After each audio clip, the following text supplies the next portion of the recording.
Narsipatnam municipality అభివృద్ధికి కూటమి ప్రభుత్వం పెద్దపీట వేస్తుందని గత 2 ఏళ్లలో ఏకంగా 32 కోట్ల రూపాయల నిధులతో పలు అభివృద్ధి కార్యక్రమాలు చేపట్టామని స్పీకర్ చింతకాయల అయ్యన్న పాత్రుడు తెలిపారు.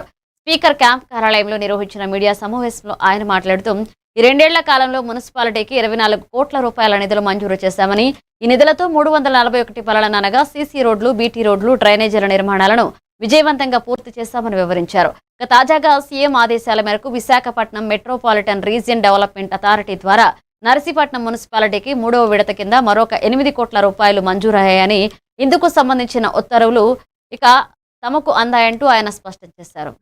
ఈ 24 కోట్లతో ఇప్పటి వరకు 341 కార్యక్రమాలు చేసాం.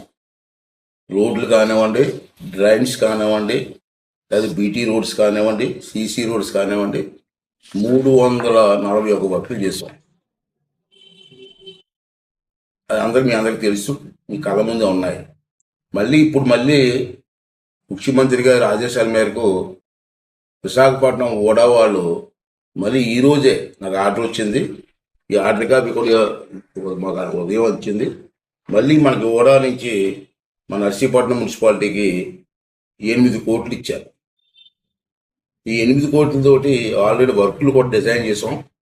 మొత్తం 81 వర్కులు 8 కోట్లతో చేయడానికి నిర్ణయం తీసుకోవడం జరిగింది.